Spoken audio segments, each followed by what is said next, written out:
Dear 10th class, welcome back to free education اسلامیات اختیاری unit number 3 تعلیمات اسلام۔ آج کا جو ہمارا ٹاپک ہے وہ ہے علم کی ترغیب۔ پیج نمبر 62 پہ یہ ٹاپک ہے۔ ہمارا یونٹ نمبر 3 چل رہا ہے اور 10th کلاس کے اسٹوڈنٹس نے صرف یونٹ نمبر 3 کرنا ہے۔ سٹارٹ کرتے ہیں۔ میں نے اس ٹاپک کو بھی دوسرے ٹاپکس کی طرح پارٹس میں ڈیوائڈ کیا ہے تاکہ آپ کا ٹاپک تیار کرنے میں آسانی ہو جائے۔ پارٹس میں ڈیوائڈ اسی لیے کرتی ہوں تاکہ آپ کو ہر چیز کا میننگ پتہ ہو، اور دوسرا یہ کہ اگر بالفرض آپ یاد نہیں کر پا رہے تو آپ اس پہ سیلف رائٹنگ بھی کر سکیں، کیونکہ اسلامیات اور اردو ایسا سبجیکٹ ہوتا ہے جس کے اوپر اسٹوڈنٹس آسانی سے سیلف رائٹنگ کر سکتے ہیں۔ سیلف رائٹنگ کا سب سے جو آسان طریقہ یہ ہوتا ہے کہ اس میں آپ کو میننگس پتہ ہونے چاہیے، اور آپ کو آسان الفاظ میں ایکسپلین کر کے ہر چیز بتاتی ہوں، تو جب آپ کو وضاحت بھی پتہ ہوگی، میننگس بھی پتہ ہوں گے، تو آپ سیلف رائٹنگ بھی کر سکتے ہیں۔ آج کا جو ہمارا ٹاپک ہے وہ ہے پیج نمبر 62 پہ علم کی ترغیب۔ میں آپ کو یونٹ نمبر 3 جو ہے وہ آگے پیچھے ٹاپکس کر کے پڑھا رہی ہوں تاکہ ہمارا جو آسان پورشن ہے وہ پہلے جلدی سے تیار ہو جائے، اور جو باقی ذرا تھوڑا سا لینتھی ہے اس کو ہم لاسٹ پہ کر لیں گے۔ اس کی ریزن یہ ہے کہ اس کے اوپر تھوڑا ٹائم زیادہ لگے گا، اور ہمارے پاس اب اتنا ٹائم نہیں ہے کہ ہم لوگ ایک ہی ٹاپک کو لے کے بیٹھے رہیں۔ سٹارٹ کرتے ہیں۔ آج کا ہمارا فرسٹ جو ہمارا ٹاپک ہے علم کی ترغیب، یہ ہمارے ٹاپک کا نام ہے۔ پیج نمبر آپ نے 62 پہ آ جانا ہے۔ علم کی ترغیب۔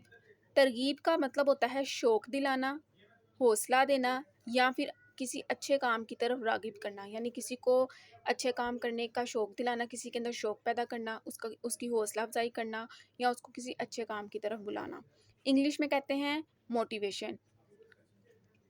اب علم کی ترغیب یعنی علم کا شوق دلانا، علم حاصل کرنے کی طرف متوجہ کروانا انسان کو۔ انسان سرتاج کائنات اور زمین پر اللہ تعالیٰ کی بہترین مخلوق ہے۔ انسان سرتاج کائنات، سرتاج کا مطلب ہوتا ہے معزز، اعلیٰ مقام والا۔ اللہ تعالیٰ نے انسان کو معزز اور باعزت مخلوق بنایا ہے، اور زمین پر یہ اللہ تعالیٰ کی بہترین مخلوق ہے۔ اللہ تعالیٰ نے بہت سی مخلوقات پیدا کی ہیں جس میں سے انسان کو اشرف المخلوقات کا درجہ ملا، یعنی سب سے معزز، سب سے زیادہ عقل اور اعلیٰ درجے والی مخلوق۔ وہ باقی مخلوقات سے صرف اس لیے افضل اور اشرف ہے کہ اللہ تعالیٰ نے اسے عقل سے نوازا ہے اور سب سے زیادہ علم دیا ہے۔ اس علم کی بنا پر ہی فرشتوں کو حضرت آدم علیہ السلام کے آگے جھکنا پڑا، اور اسی کے ذریعے ساری کائنات انسان کے لیے مطیع و مسخر ہو کر رہ گئی۔ اب مطیع کا مطلب ہوتا ہے فرما بردار، حکم ماننے والا، اوبیڈینٹ، اور مسخر کا مطلب ہو گیا تابع کرنا۔ تو اس لائن کا مطلب ہو گیا کہ اللہ تعالیٰ نے انسان کو جب اس دنیا میں بھیجا تو جتنی بھی اس دنیا میں چیزیں پیدا کی ہیں ان کو انسان کا تابع کر دیا تاکہ انسان جو ہے ان چیزوں سے فائدہ اٹھا سکے۔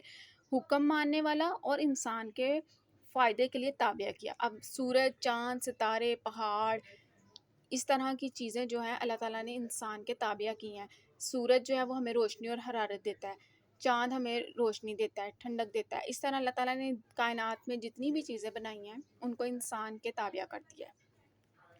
نبی کریم صلی اللہ علیہ وآلہ وسلم پر سب سے پہلے جو وحی نازل ہوئی، اس میں اللہ تعالیٰ نے سب سے بڑا احسان یہی جتایا ہے کہ اس نے انسان کو قلم کے ذریعے بہت سارے علوم و فنون کی تعلیم دی۔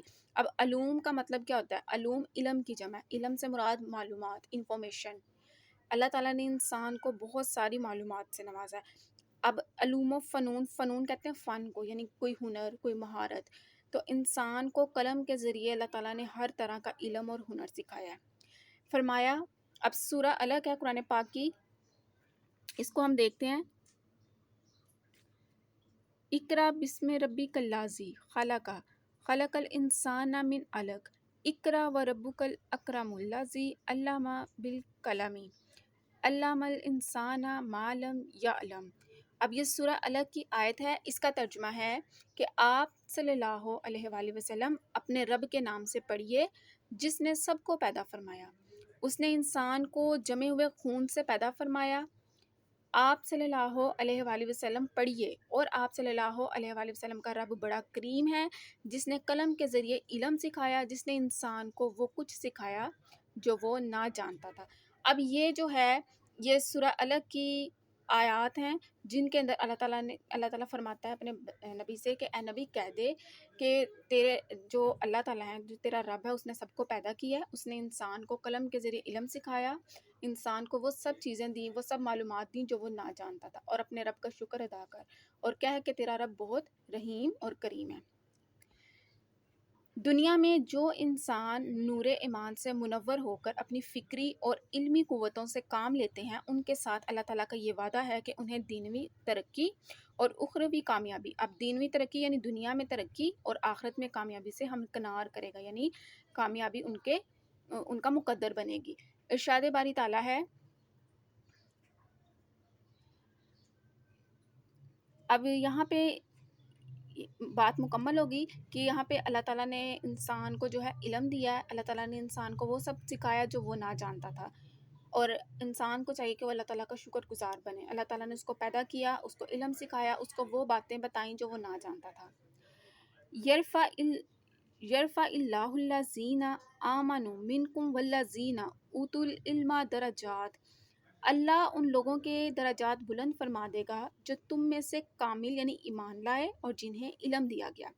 ویسے تو سب انسان اللہ تعالیٰ کے بندے ہیں، مگر جو لوگ زیور علم سے آراستہ ہوتے ہیں، یعنی جن کے پاس علم کی دولت ہے، وہ اللہ تعالیٰ کے زیادہ محبوب ہیں۔ اللہ تعالیٰ کے نزدیک عالم اور جاہل، عالم کہتے ہیں علم والے کو، جاہل کہتے ہیں جس کے پاس علم نہ ہو، کبھی بھی برابر نہیں ہو سکتے۔ خود اللہ تعالیٰ فرماتے ہیں، اب سورہ زمر کی آیت ہے، قُلْ هَلْ يَسْتَوِي الَّذِينَ يَعْلَمُونَ وَالَّذِينَ لَا يَعْلَمُونَ، آپ فرما دیجئے کیا برابر ہو سکتے ہیں وہ جو علم رکھتے ہیں اور وہ جو علم نہیں رکھتے۔ سو یہاں پہ ہمارا جو ٹاپک ہے علم کی ترغیب، اس کا فرسٹ پارٹ مکمل ہو گیا ہے۔ یہ بہت ہی سمپل اور رینڈم ٹاپک ہے، اس کے اوپر آپ سیلف رائٹنگ بھی کر سکتے ہیں، اور اس طرح کا ٹاپک جو آپ اردو میں ایسے جو ہوتا ہے نا علم کے فائدے، اس کے اندر بھی یہ ٹاپک جو ہے ملتا جلتا ہے۔ اس میں وہ ساری باتیں جو آپ نے اردو میں ایسے جب آپ یاد کیا ہوگا آپ نے 9th 8th 9th میں علم کے فائدے، تو یہ ساری وہ باتیں لکھی ہوئی ہیں، تو اس لیے اس ٹاپک میں ایسا مشکل کچھ نہیں ہے جو آپ کو سمجھ نہ آئے۔ سو یہاں پہ ہمارا پارٹ 1 اس کا مکمل ہو گیا ہے۔ Stay connected and stay blessed.